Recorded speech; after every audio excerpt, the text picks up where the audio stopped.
Alors j'aimerais dire à quelqu'un ce matin, les plus grands dons de Dieu n'est pas un lieu, mais sa propre présence par le Saint-Esprit. Alléluia.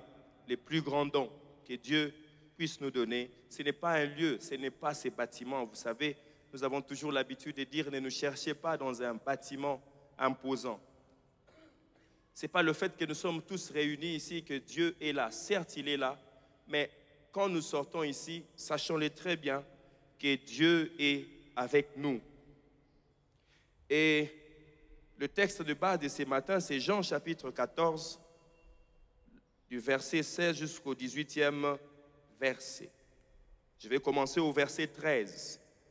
C'est Jésus, dans les derniers jours de son ministère, il est en train de parler, de faire une transition et d'introduire la personne la plus importante, la personne avec qui Jésus a fonctionné durant toutes ces 3 années de ministère sur terre. Et le verset 13, il dit, « Et tout ce que vous demanderez en mon nom, je le ferai, afin que le Père soit glorifié dans le Fils. Si vous demandez quelque chose en mon nom, je le ferai. Si vous m'aimez, gardez mes commandements. Et moi, je prierai le Père. » Dis après moi, je prierai le Père. Et il vous donnera un autre consolateur, afin qu'il demeure éternellement avec vous, l'Esprit de vérité, que le monde ne peut recevoir parce qu'il ne les voit point et ne les connaît point. Mais vous, vous les connaissez, car il demeure avec vous et il sera en vous. Je ne vous laisserai pas orphelins, je viendrai à vous. Quand nous regardons ces textes, Jésus est en train de faire une transition. J'étais avec vous, vous vous rappelez, Jean chapitre 1, le verset 14, on parle, la parole s'est faite chair et il a habité parmi nous pendant 3 ans. Dieu lui-même, on a vu dans l'Ancien Testament de tentatives des manifestations de Dieu. Comment est-ce que Dieu soupirait? Il voulait être avec son peuple. Et dans le Nouveau Testament, il a envoyé Jésus. Nous avons lu dans Colossiens chapitre 2, le verset 9, on dit « En lui habitait corporellement toute la plénitude de la divinité ». Et Jésus, un jour, dans Jean 14, il dit à ses disciples « C'est lui qui m'a vu, il a vu le Père ». C'est que dans le jardin d'Éden, quand on voyait Adam, on voyait Dieu parce que Adam a été créé à l'image et à la ressemblance de Dieu. Les animaux dans le jardin, quand ils regardaient Adam, ils voyaient l'image de Dieu parce que Adam et Ève représentaient Dieu. Et Jésus est en train de faire cette transition. Il leur fait une promesse. Il dit, je prierai le Père et il vous donnera un consolateur. La création soupirait, Dieu, au temps marqué, il a envoyé le Fils. Jésus, il est venu. Mais Jésus, comme je l'ai dit la fois passée, Jésus sur la terre, il est venu pour restaurer la présence de Dieu.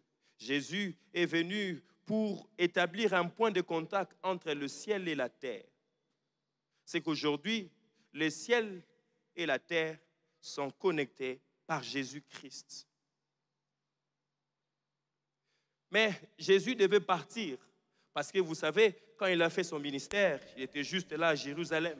Il n'est pas arrivé en Afrique, quoi qu'il était tout petit quand il est arrivé en Égypte pour fuir Hérode. Mais il n'est pas arrivé en Amérique. Et Jésus, sur la terre, n'était pas omniprésent. Il n'était pas partout au même moment. Vous vous rappelez, un jour, il appelle ses disciples, il dit, il leur donna le pouvoir de chasser les démons. Et la Bible dit, il les a envoyés là où lui-même devait aller. Parce qu'il n'était pas omniprésent dans son humanité. Il connaissait, il savait, il avait l'information parce que l'omniprésent habitait en lui. Mais il ne pouvait pas être partout au même moment. Voilà pourquoi quand Dieu dit à l'homme, faisons l'homme à notre image, à notre ressemblance, et il donne l'ordre et dit, multipliez-vous, multipliez cette image partout, on doit me voir. Et Jésus, il fait cette promesse, il dit, je prierai le Père, il vous enverra un autre consolateur. Consolateur qui veut juste dire parakletos, que nous connaissons. Parakletos a plusieurs significations, a plusieurs formes. mais j'ai pris que 3. Parakletos veut dire avocat ou défenseur. Jésus, de son vivant sur la terre, il défendait.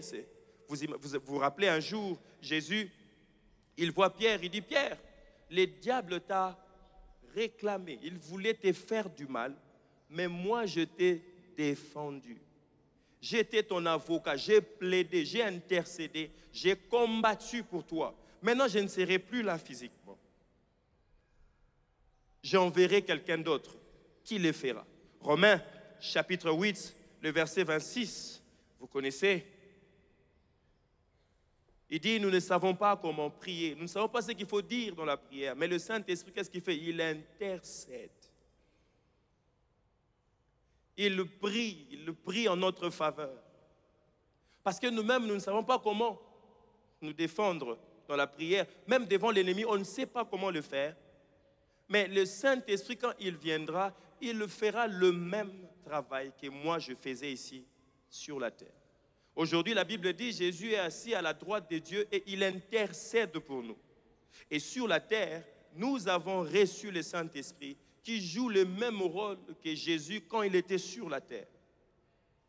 Il est notre avocat, il est notre défenseur. Il plaide en notre faveur. N'est-ce pas merveilleux de savoir qu'il y a quelqu'un chaque instant, il nous défend, il nous protège. Vous vous rappelez dans l'Ancien Testament, quand on parlait de la présence de Dieu, la présence de Dieu s'est manifestée par la colonne de feu qui avait le rôle de faire quoi? De nous défendre, de nous protéger. Et dans le Nouveau Testament, Jésus dit, ok, je ne serai pas toujours là avec vous. Et d'ailleurs, je suis en train de partir. Et la meilleure des solutions que je puisse faire pour vous, je vais demander au Père, il va vous envoyer les consolateurs. C'est lui qui le fera désormais. Quand vous serez dans le trouble, lui, il va plaider, il va combattre, il va intercéder pour vous. Vous savez, il y a des prières que Dieu exauce, que nous, on n'a même pas demandé. Je ne sais pas qui, hier, en dormant, il a dit, Seigneur, garde-moi en vie. Peut-être quand tu t'es endormi, tu n'as même pas su que tu étais en train de dormir, mais directement, tu t'es réveillé le matin. Parce qu'il y a eu quelqu'un qui t'a défendu. Il y a eu quelqu'un qui t'a protégé. Et cette personne, c'est le Saint-Esprit. Alléluia. Ce terme parakletos veut dire aussi consolateur. Il dit, je vous enverrai un autre consolateur. Consolateur, c'est lui qui nous réconforte dans la détresse. Quand nous sommes tristes, quand nous passons par des moments difficiles, le Saint-Esprit est là. Quand je passe par la vallée de l'ombre de la mort, je ne crains aucun mal, car il est avec moi. Et de la même manière, quand tu passes par des moments difficiles, il y a quelqu'un sur qui tu peux compter, les consolateurs, le Saint-Esprit. Quand nous parlons de la présence de Dieu, nous parlons de la personne du Saint-Esprit dans le Nouveau Testament. Mais aussi, quand on parle de parakletos, nous parlons de l'enseignant. Il rappelle les paroles de Christ. Vous savez, toutes les fois où tu veux abandonner, il y a toujours quelqu'un qui te dit. Quand tu veux abandonner, le Saint-Esprit, il remonte ses cantiques, il dit, j'irai là-bas parmi les anges, près d'Emmanuel me consoler. Passant mon temps à la louange, dire à Jésus, ça, il n'y a que le Saint-Esprit qui fait le faire.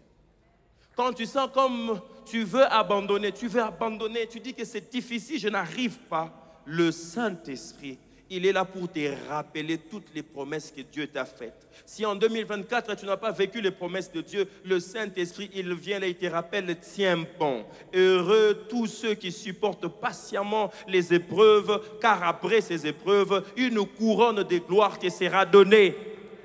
Et ça, il n'y a que le Saint-Esprit qui peut le faire dans ta vie. Alléluia. Quand il dit un autre consolateur, il est en train de dire de même essence que Christ.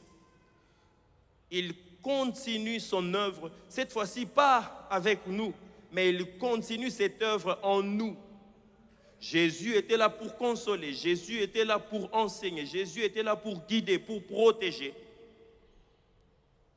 Mais cette fois-ci, Il est là, mais en nous. Il habite au-dedans de nous. Alléluia. La première vérité fondamentale ce matin, c'est que le Saint-Esprit est Dieu vivant en toi pour te transformer et t'équiper. Est-ce que tu peux dire au voisin, le Saint-Esprit est Dieu en toi? Vous savez la différence avec les Moïse, les Aaron, l'Abraham, tous ces gens-là, Dieu venait de temps en temps. Nous avons Dieu plus que Abraham, nous avons Dieu plus que Moïse, parce qu'il est là en permanence. Il a établi sa demeure en nous. Des fois, on demande à Dieu qu'il se manifeste dans notre vie comme Moïse. On ne peut pas. Moïse avait une dimension plus... C'est que de temps en temps, c'est que quand il rencontrait l'adversité, il devait encore rentrer dans la présence de Dieu. Mais toi, quand tu rencontres l'adversité, tu as la présence de Dieu. C'est qu'automatiquement, tu peux consulter l'Éternel et il peut te répondre directement. Alléluia. N'est-ce pas merveilleux cette présence de Dieu? Parce que le Saint-Esprit est Dieu qui vit en toi pour te transformer, mais aussi t'équiper. Le Saint-Esprit, il vient assurer la continuité de la présence de Dieu. Jésus, il est venu, il dit, c'est lui qui m'a vu, il a vu le Père. Tout ce que je suis en train de faire, je le fais parce que j'ai vu le Père le faire. Mais cette fois-ci, si vous croyez en moi, vous ferez. Pourquoi la même présence qui habite en moi, cette fois-ci, cette présence va habiter en vous pendant longtemps. Pourquoi? Le Saint-Esprit assure la continuité de la présence de Dieu. Dis au voisin, cette année, développe l'intimité avec le Saint-Esprit. Dans l'Ancien Testament, Dieu s'est manifesté par la nuée, le feu, l'arche, le tabernacle, les temples. Mais dans le Nouveau Testament, nous voyons Christ qui est l'incarnation de la présence de Dieu. Mais après son départ, la présence de Dieu s'est faite de l'intérieur et en permanence par le Saint-Esprit. En permanence, nous avons la présence du Saint-Esprit. Vous savez, des fois quand nous prions, c'est d'une manière abusive que nous disons « j'entre dans la présence de Dieu ». Dites-moi, la présence de Dieu, elle est comment? Quand tu dis que tu entres dans la présence de Dieu, c'est où la présence de Dieu? Bien-aimés, concentrons-nous maintenant, on va entrer dans la présence de Dieu. Les jours où tu as cru, la présence de Dieu était déjà entrée en toi. Tu es juste en train de prendre conscience qu'il était là avant que toi, tu sois conscient qu'il est là. C'est ce que Jacob est en train de dire. Dieu était là, mais moi, je ne savais pas. Et des fois, c'est comme ça. Non, on est à la maison du Seigneur, donc il est là.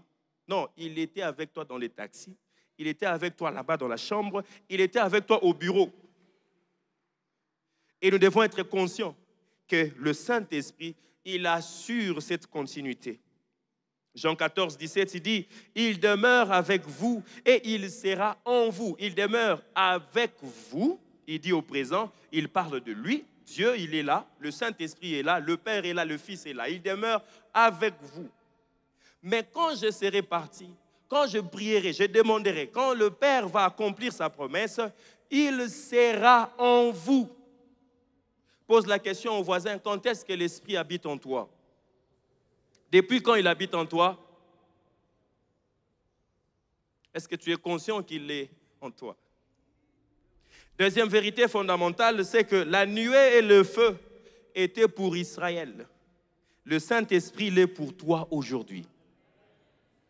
Tu n'as pas besoin de la nuée pour voir Dieu. Tu n'as pas besoin du feu pour croire qu'il est là. Tu as juste besoin de savoir que le Saint-Esprit, il apporte tout ça en toi. Quand il doit se manifester comme un feu, il se manifestera comme un feu. Quand il doit se manifester comme une nuée, il se manifestera comme une nuée. Quand il doit se manifester comme un feu dévorant, il les fera. Pourquoi? Parce qu'il est en toi. Il est pour toi aujourd'hui pour te donner la direction, la protection et manifester la gloire. Alors j'ai fait une comparaison. La question c'est, est-ce que les païens vivent aussi dans la présence de Dieu? Parce que depuis le début, quand j'ai lancé l'appel, j'ai dit pour que tu puisses vivre, jouir de cette présence, tu dois donner ta vie à Jésus. Il y a eu des bien-aimés qui ont donné leur vie à Jésus. Mais la question, ceux-là qui vivent dans le péché. La présence de Dieu n'y est pas. Ceux-là qui n'ont pas encore donné leur vie à Jésus. Qu'est-ce qui se passe avec cette affaire de la présence de Dieu? Pose la question à ton voisin, tu as déjà donné ta vie à Jésus? Qu'est-ce qu'il a dit? Il n'a pas répondu. Hein? Lui, il est né dans une famille chrétienne. Donc, toi, tu vas dire, quand est-ce que tu as... Non, moi, je suis né dans une famille chrétienne. On ne naît pas dans une famille chrétienne. Tous ont péché et sont privés de la gloire de Dieu.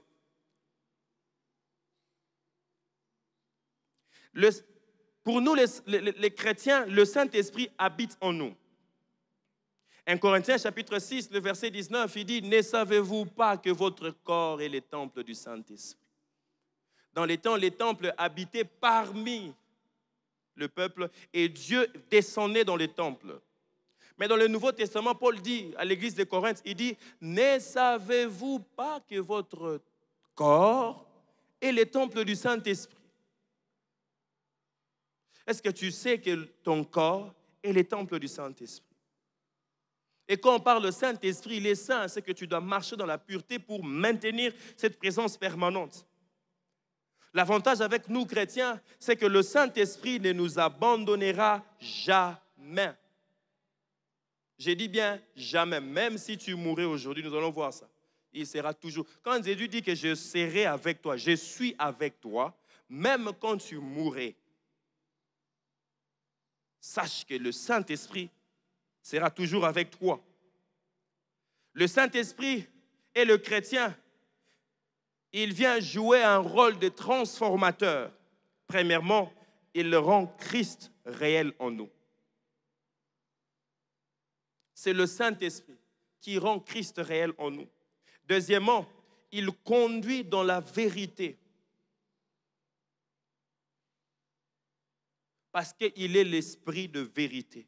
Et Jésus, dans Jean 8, 32, il dit, vous connaîtrez la vérité et la vérité vous rendra libre. C'est-à-dire, plus vous développez cette relation avec le Saint-Esprit, plus le Saint-Esprit vous révèle la vérité, parce qu'on l'appelle esprit de vérité. Troisièmement, comme rôle, il donne la puissance, il donne puissance et autorité. La puissance que tu es en train de chercher, c'est par le Saint-Esprit. Jésus dit dans Acte 1:8, vous recevrez quoi? Une puissance. Le Saint-Esprit survenant sur vous et vous serez mes témoins. L'autorité que nous cherchons, c'est par le Saint-Esprit. Vous savez, si Adam a pu nommer les animaux, c'est parce qu'il avait reçu le roi de Dieu, l'Esprit de Dieu, qui lui a donné autorité sur tout. Et l'autorité que nous cherchons, si nous voulons marcher dans l'autorité cette année, nous devons savoir que le Saint-Esprit, dans son rôle de transformateur, il change nos faiblesses, il remplace nos faiblesses par sa force. Il donne la puissance et l'autorité, mais aussi il permet une communion intime avec Dieu. C'est par le Saint-Esprit que nous développons une communion, les koinonia avec Dieu. Vous savez, quand on parle de communion, nous parlons du partage, nous parlons de l'amitié, mais nous parlons aussi du partenariat. Nous collaborons avec le Seigneur. Jésus dit à ses disciples, je ne vous appelle plus serviteurs, parce que le serviteur ne sait pas ce que fait son maître. Mais je vous appelle qui? Amis. À vous, je vous dis tout.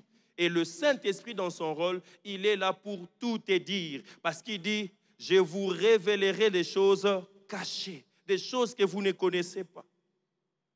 C'est par le Saint-Esprit. La troisième vérité fondamentale, c'est que la gloire de Dieu n'est plus un événement extérieur. Non, c'était un culte glorieux. La gloire était déjà en toi. Tu l'as juste manifesté pendant un culte. Alléluia. Donc quand on dit que Dieu a fait son entrée, non, il s'est manifesté, mais il était déjà là. Alléluia. Nous devons être conscients quand nous venons un dimanche, un mercredi ou un jeudi dans un culte, c'est que chacun de nous vient manifester le Dieu de son intimité. Le Dieu de ton intimité, ce qu'il t'a dit, quand nous nous rencontrons, ça se manifeste. C'est là où nous avons la manifestation de la puissance de Dieu, des guérisons, des miracles, des transformations et des confessions et des guérisons. La gloire de Dieu n'est plus un événement extérieur, mais c'est une habitation intérieure. Nous sommes porteurs de la gloire de Dieu. Nous portons la gloire de Dieu. Quand tu marches, tu dois marcher avec assurance parce que c'est lui qui a créé les ciels et la terre. Il habite en toi. Ce n'est pas une présence avec délestage. Aujourd'hui, il n'est pas là demain. Non, il a promis lui-même. C'est toi qui es juste inconscient qu'il est là. Alléluia. Mais qu'est-ce qui se passe avec le païen? C'est lui qui n'a pas donné sa vie à Jésus. C'est lui qui n'a pas encore accepté le Seigneur Jésus comme sauveur et Seigneur de sa vie. Jean chapitre 16, le verset 8, il dit, quand il sera venu, il dit, le consolateur viendra. Quand il viendra, il va jouer deux missions. Premièrement, il convaincra les mondes en ce qui concerne le péché, la justice et le jugement. Vous voyez pourquoi moi j'aime dire qu'un enfant de Dieu n'a pas besoin que le Saint-Esprit les convainc. Si jusque-là tu as besoin de la conviction du Saint-Esprit, tu dois te poser des questions. Est-ce que tu es devenu enfant de Dieu? Non, moi je ne suis pas convaincu. Est-ce qu'il faut faire ceci? Moi la question que je poserai, est-ce que tu as besoin de la conviction du Saint-Esprit pour que tu abandonnes? Vous savez, toutes les fois que tu te poses des questions sur quelque chose, c'est que ta conscience te reproche aussi de quelque chose. Est-ce que la Bible interdit la bière? Est-ce que la Bible interdit de fumer? Mais la Bible me dit que tu es ton corps et le temple du Saint-Esprit. Et tu dois maintenir ton corps dans la pureté. Tu n'as pas besoin d'une conviction, tu as besoin d'une révélation. Un enfant de Dieu a besoin plus de la révélation. Plus tu deviens intime à Dieu, plus tu reçois la révélation. Chaque jour, il dit, vous connaîtrez la vérité. C'est que c'est une connaissance en permanence. Il y a même des gens qui se justifient. Vous savez, dans la Bible, Salomon avait beaucoup de femmes. Et si moi j'en ai 2, 3, ça fait quoi? Vous savez, Salomon, c'est Dieu qui l'avait choisi. Paul dit, toutes ces choses ont été écrites pour nous servir d'exemple. Tout ce qui est écrit dans la Bible n'est pas biblique. La Bible est remplie d'histoires pour nous montrer, regarde les chemins qu'il a choisis, comment est-ce qu'il a fini. Si tu suis aussi ces chemins-là, tu finiras comme ça. Vous savez, à la fin, Salomon est devenu idolâtre. À la fin, qu'est-ce qu'il a dit? Vanité des vanités. Nous avons une révélation, c'est que nous savons que c'est une vanité, on ne peut pas le faire. Alléluia. Un enfant de Dieu n'a pas besoin d'être convaincu. Dis au voisin, tu n'as pas besoin d'être convaincu pour abandonner le péché. Par contre, dis-lui, tu as besoin de la révélation. Cherche la révélation. Voilà pourquoi Paul dit, il fait cette prière, il dit, je prie que le Seigneur fasse quoi? Illumine les yeux de votre cœur. Je suis en train de prier cette année que Dieu illumine les yeux de ton cœur.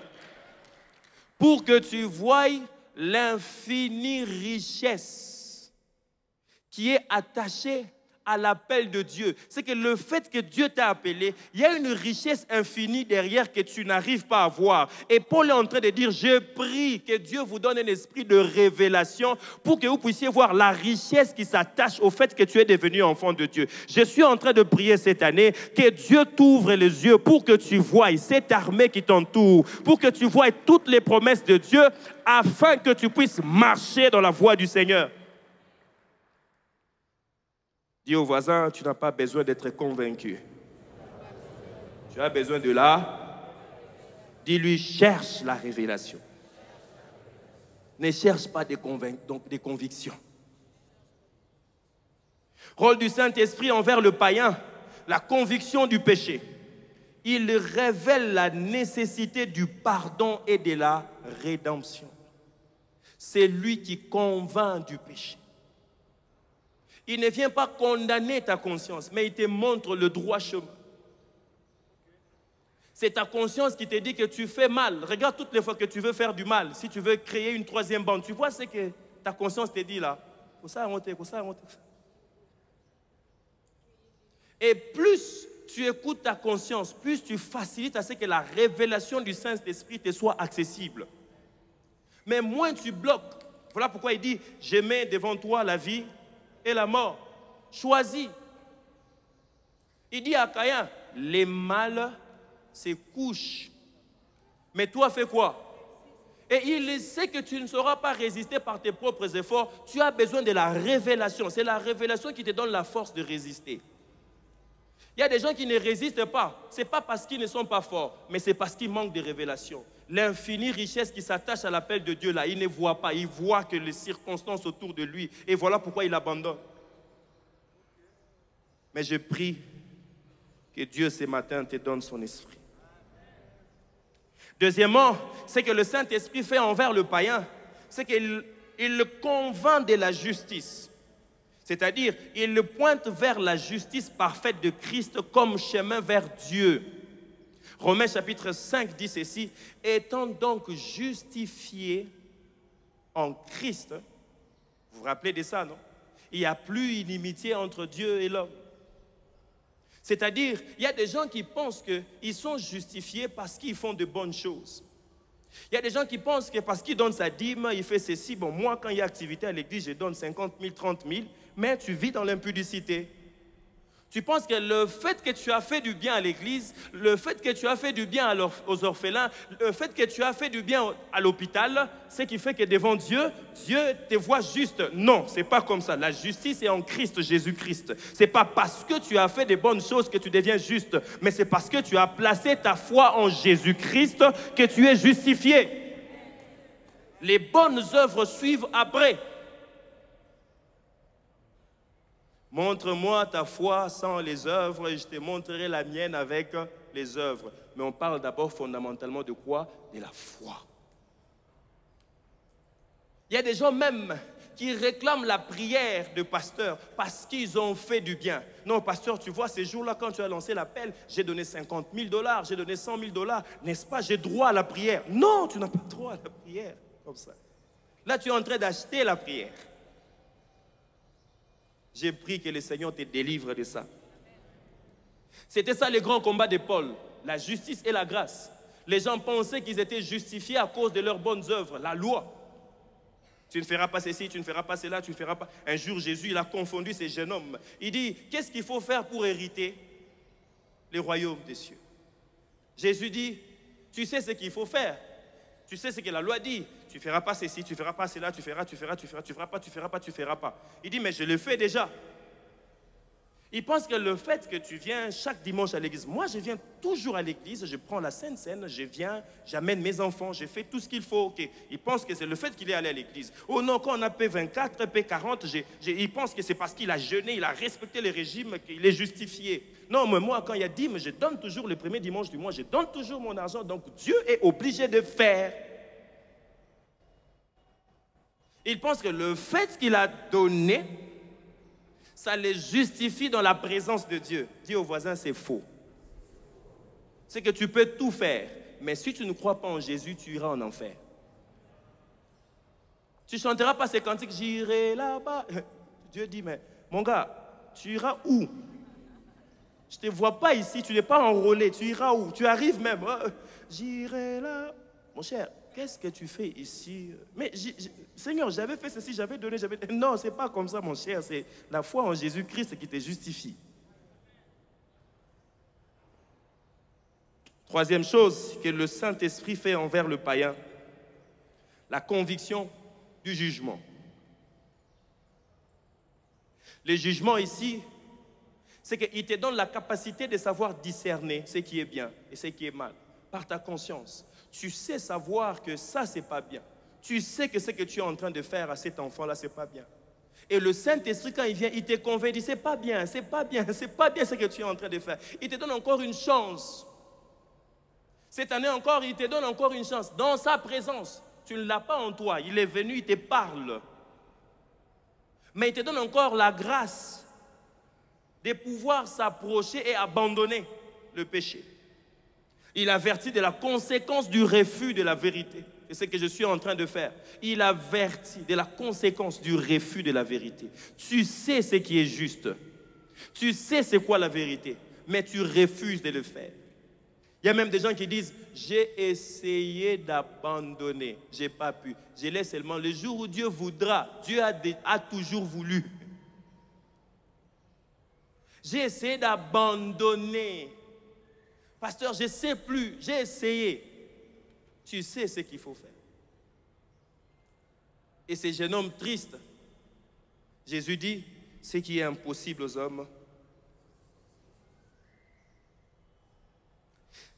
même les non-croyants, les païens, font l'expérience de la présence de Dieu par l'action du Saint-Esprit. Il est possible que tu sois même païen, l'Esprit descend sur toi, tu prophétises. Il est possible, puisque Dieu veut atteindre un objectif, dans l'assemblée comme ça, il descend sur toi, tu guéris même un malade. Vous n'avez pas vu dans la Bible, Dieu donnait un songe à Pharaon. Vous n'avez pas vu dans la Bible, Dieu donnait un songe à Nebuchadnezzar. Dieu, il utilise qui il veut. Mais détrompe-toi. C'est que ce jour-là, tu viendras, tu diras, Seigneur, j'ai guéri les malades en ton nom, j'ai chassé les démons, j'ai ressuscité les morts. J'ai même donné, ce jour-là, il fallait faire P40, j'ai même donné les 50% du budget. Oh oui, oui, c'est bien, ça avait fait avancer mon œuvre, mais je ne t'ai jamais connu. Tu es qui? Imagine Dieu te poser la question, toi tu es qui? Quelle désolation. Dis aux voisins, même les païens font l'expérience de la présence de Dieu par l'action du Saint-Esprit. Quatrième vérité fondamentale, c'est que le Saint-Esprit agit dans le monde pour attirer chaque âme à Dieu. Tout ce que le Saint-Esprit fait, c'est pour t'attirer vers Dieu. Vous savez, c'est simple. Le Père attire par la puissance du Saint-Esprit. Et le Saint-Esprit, qu'est-ce qu'il fait? Il te convainc du péché, de la justice, du jugement. Il t'attire. Quand il t'attire, tu reconnais ton tort, ta tristesse, tu es triste. Tu demandes pardon à Dieu, vers Jésus-Christ, pardon parce que tu as offensé Dieu. Et c'est le Saint-Esprit qui fait en sorte que tu deviennes enfant de Dieu. À tous ceux qui l'ont reçu, à tous ceux qui croient en son nom, elle a donné le pouvoir de devenir enfants de Dieu, lesquels sont nés ni de la chair, ni du sang, ni de la volonté humaine, mais de la volonté de Dieu. Or, Jean 3, 6 dit ceci, Dieu est comment? Esprit. Ce qui est né de l'esprit est esprit, et ce qui est né de la chair est chair. Parce que la chair est chair. Le Saint-Esprit agit dans le monde pour attirer chaque âme à Dieu. Il parle même à ceux qui ne le connaissent pas encore. Combien de fois Dieu t'a parlé dans des rêves? Combien de fois, il y a même quelqu'un que tu ne connais pas qui t'a parlé. Combien de fois, même un fou, moi je reconnais ma soeur, elle a rencontré un fou qui lui a parlé. Je me rappelle, j'avais 17 ans, quelqu'un a commencé à délirer, il a prophétisé sur moi. J'étais un pied dedans, un pied. Il a dit des choses vite à Joe. Beau man, hein? Dieu, il peut t'utiliser pour atteindre ses objectifs. Et à la fin, aller en enfer. Alléluia. La différence maintenant qu'il y a entre un disciple et un païen. Vous savez, Dieu nous a promis sa présence. Alléluia. Il dit, je suis avec toi. Dans l'Ancien Testament, la plupart des fois que Dieu promet, il dit, je serai, je serai, je serai, je serai. Mais dans le Nouveau Testament, quand il commence à promettre, à fixer les choses, il dit, là où je suis, vous y soyez. Je suis avec vous jusqu'à la fin des temps. Les derniers jours, quand il est en train de partir, le jour de son ascension, il dit, allez partout dans le monde, prêchez la bonne nouvelle, faites ceci. Voici, je suis avec vous jusqu'à la fin. C'est une présence permanente. Il dit, il sera avec vous éternellement. c'est que tu sors du temps, que tu restes dans les temps, lui nous promet sa présence. Voilà pourquoi même les morts, la présence de Dieu sera là, mais pour le jugement de la fin. Quand tu penses qu'après la mort, il n'y a rien, après la mort, il y a le jugement. Et qui va te juger? Dieu. Comment? Parce que tu as été sur la terre. Romains chapitre 8, le verset 9 dit ceci. Si l'esprit de celui qui a ressuscité Jésus d'entre les morts fait quoi? Habite en vous. Si nous voulons jouir de ces versets, nous devons nous rassurer que l'esprit qui a ressuscité Jésus d'entre les morts fait quoi? Habite. Des fois on dit, si l'esprit qui a ressuscité Jésus d'entre les morts habite en nous, il ressuscitera aussi nos corps mortels. Il est en train de parler de l'enlèvement, le jour de la fin. Il ne parle pas d'abord du présent comme ça. C'est vrai, on a contextualisé ça. Si l'esprit habite en nous, il va ressusciter les membres. Depuis qu'on a prié, les membres ne ressuscitent toujours pas. Mais ici, dans son vrai contexte, il est en train de parler de la fin. Il dit, si l'esprit qui a ressuscité Jésus d'entre les morts habite en vous, qu'est-ce qu'il fera? Même dans votre tombe là, il va vous ressusciter, il va vous donner un corps glorieux. Voilà pourquoi il est en train de promettre, je suis avec vous jusqu'à la fin des temps. C'est que le jour où tu vas mourir, tu as cette garantie que tu iras là-bas parmi les anges, tu diras merci à Jésus parce qu'un jour, il est venu, il est mort pour toi et tu as donné ta vie à Jésus et tu as cette garantie éternelle. Même si dans ce corps, tu cessais de vivre, Jésus te fera vivre après la mort. Voilà pourquoi quelqu'un comme Paul pouvait dire, la mort m'est un gain, que je vive ici, que j'aille de l'autre côté, il n'y a pas de changement. Au contraire, de l'autre côté, c'est glorieux, c'est puissant, c'est bien. Parce qu'il connaissait ces vérités. C'est que l'Esprit de Dieu, le jour où je l'ai reçu, cet esprit crie au-dedans de moi, Abba. À chaque fois que j'ai des problèmes, je sais crier vers ma source, Abba, Abba, Abba.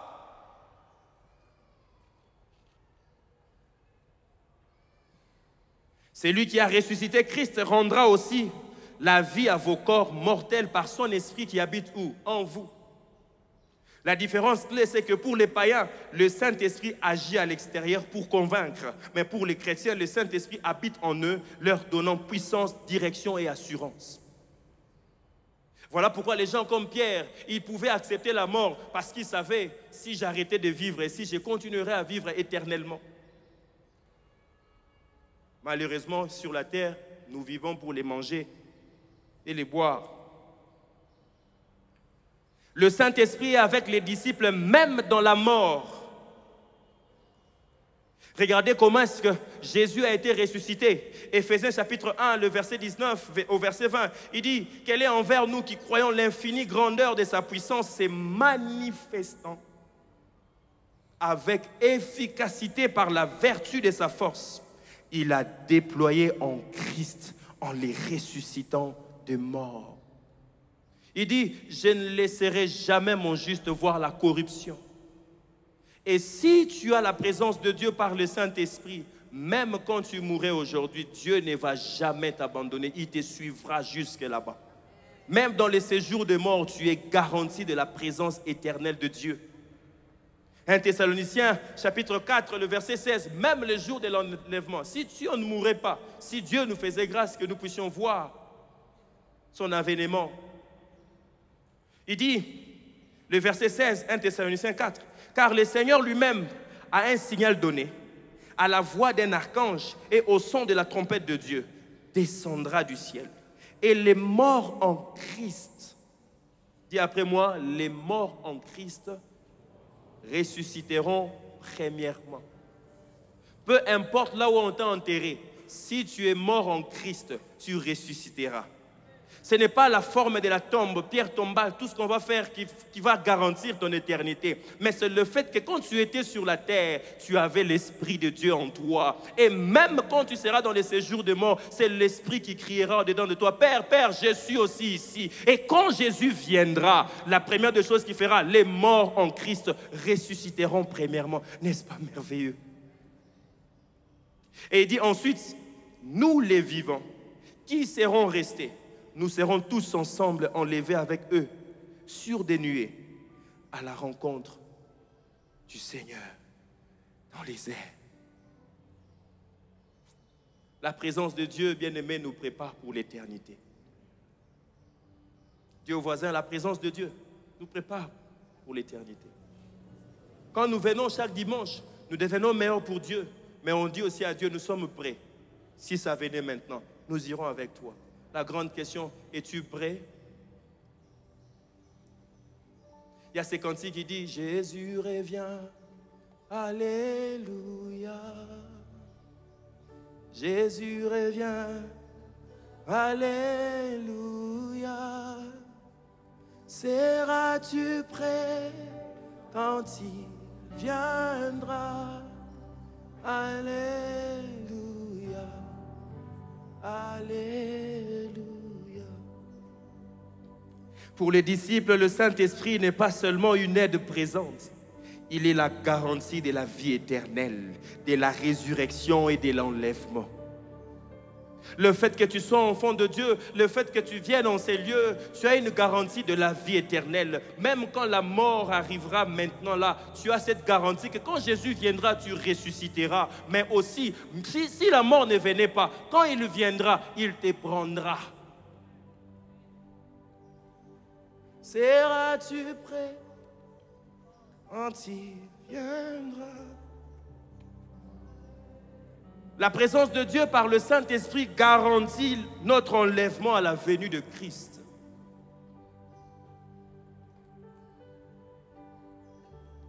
L'impact pratique de la présence de Dieu, c'est une présence permanente. C'est une vie transformée. C'est une source de force et de réconfort. Il dit, je suis avec toi tous les jours. Mais c'est aussi une communion intime. Une autre vérité, la vie avec le Saint-Esprit est une vie de puissance, de paix et de présence divine permanente. Ceux qui n'ont pas Christ n'ont pas la paix que nous avons. Ceux qui n'ont pas Christ, ils cherchent toujours à paraître. Ils sont prêts à faire n'importe quoi pour posséder les biens. Mais nous qui avons Christ, on peut tout perdre. On est garanti qu'on a Jésus. Puisque nous avons Jésus, nous avons tout.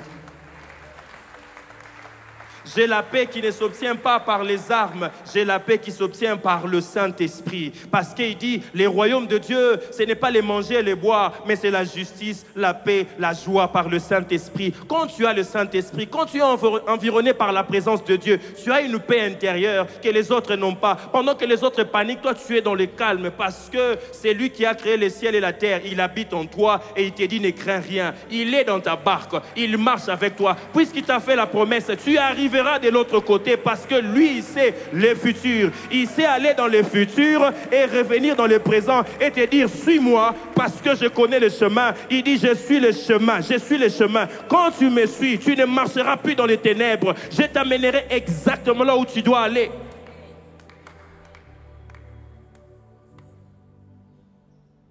Seras-tu prêt, entier?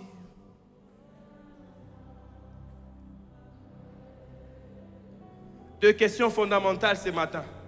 Es-tu conscient que Dieu habite en toi par son esprit? As-tu soif de plus de sa présence et de sa direction dans ta vie en cette année 2025?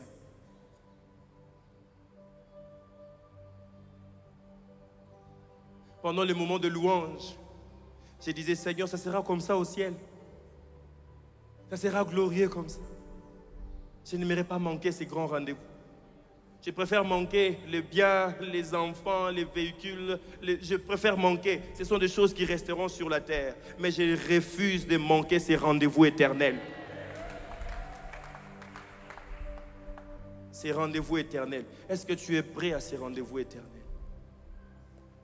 Est-ce qu'aujourd'hui, si tout s'arrêtait maintenant, es-tu garanti que tu resteras toujours dans la présence de Dieu? Alors que nous avons tous nos têtes baissées. Je vais lancer d'abord cet appel. J'ai parlé des païens et de chrétiens.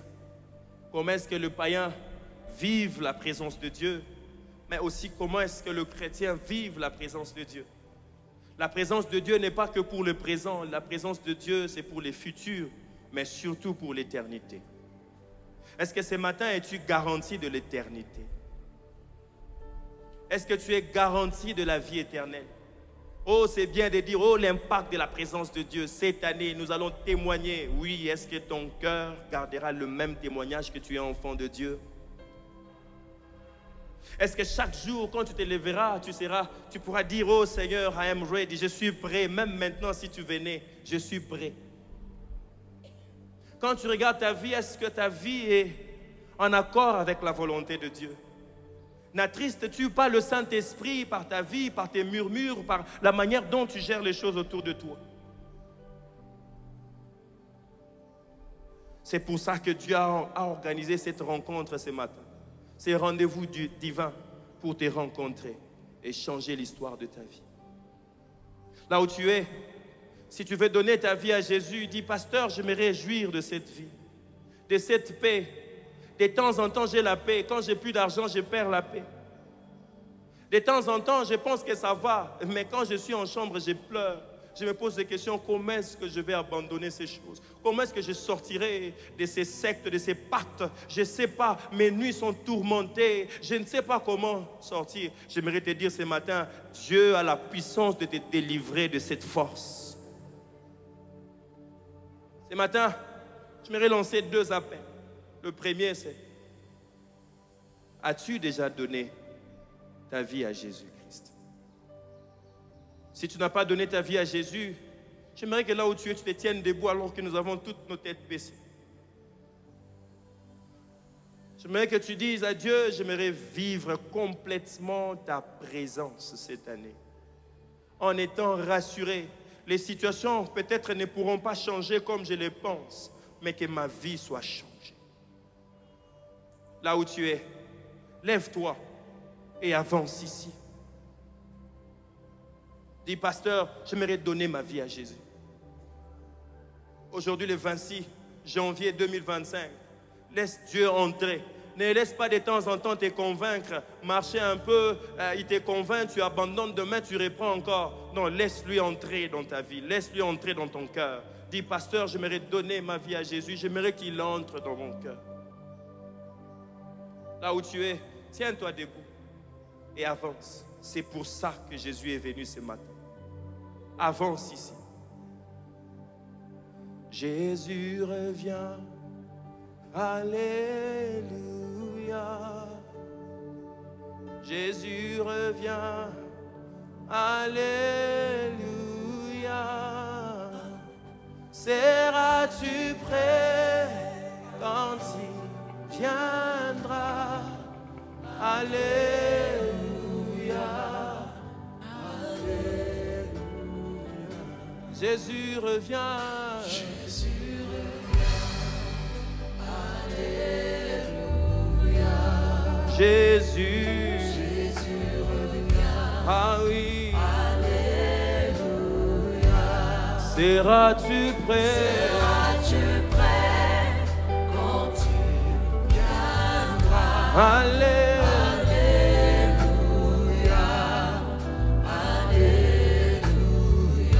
Si tu es prêt, il te prendra. Si tu es prêt, il te prendra. Et avec lui, tu régneras. Tu régneras. Alléluia. Alléluia. Si tu es prêt, il te prendra. Dans sa présence. Oh oui, il te prendra. Et avec lui, tu régneras. Alléluia. J'aimerais le faire encore une dernière fois. Ce matin, tu veux commencer une histoire dans la présence de Dieu.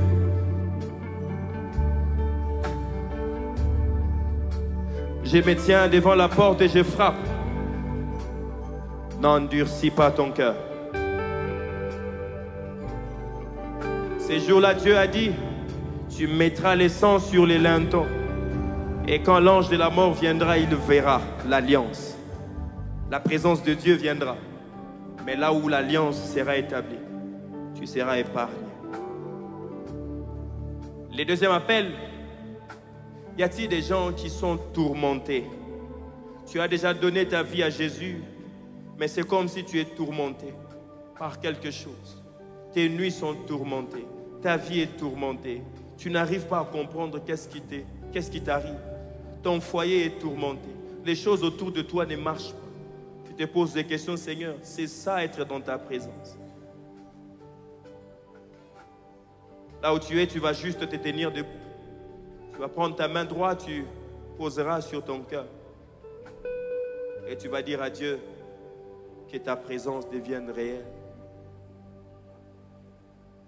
Qu'elle devienne réelle. Qu'elle devienne réelle. Je suis fatigué du Dieu de temps en temps. J'ai besoin du Dieu permanent. Commence à parler à Dieu. Parle à Dieu. Je suis fatigué de celui qui vient, la nuée, le feu, l'arche, les tabernacles, les temples. Je veux un Dieu réel, un Dieu permanent.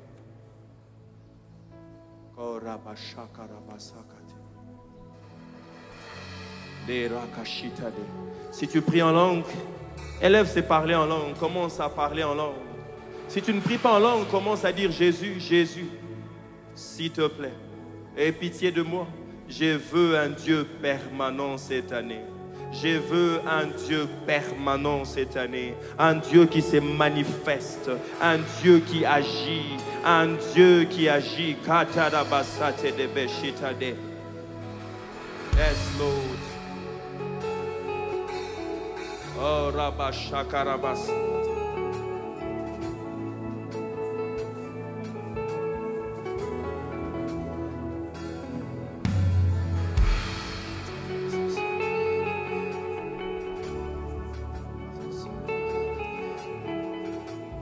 Chers responsables, est-ce que vous pouvez prendre soin de ces bien-aimés ici? J'aimerais que tu dises, je veux un Dieu présent. Cette année, je veux un Dieu présent. Je veux un Dieu actif. Je veux un Dieu qui se manifeste. Je veux un Dieu qui agit. Je veux un Dieu réel. Si Dieu est réel, qui se manifeste dans ma vie. Si Dieu est réel, qui se manifeste. Commence à parler à Dieu.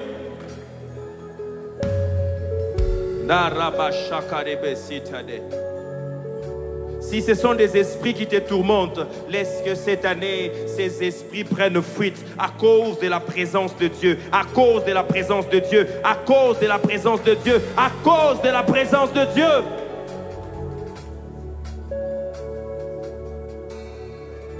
Oh, Seigneur, merci pour ton esprit. Remplis-nous à nouveau. Demande la plénitude du Saint-Esprit. Demande la plénitude du Saint-Esprit. Dis à Dieu, remplis-nous à nouveau. Remplis-nous à nouveau. Fais-le encore. Que ça déborde. Que la joie de l'Éternel devienne ma force. Que la paix de Dieu surpasse mon entendement. Que la force, la puissance de Dieu puisse, Seigneur, me saisir cette année. Que cette puissance me saisisse ce matin. Au nom de Jésus. Au nom de Jésus. Au nom puissant de Jésus, demande la plénitude de Dieu, demande la plénitude de Dieu, demande la plénitude de Dieu.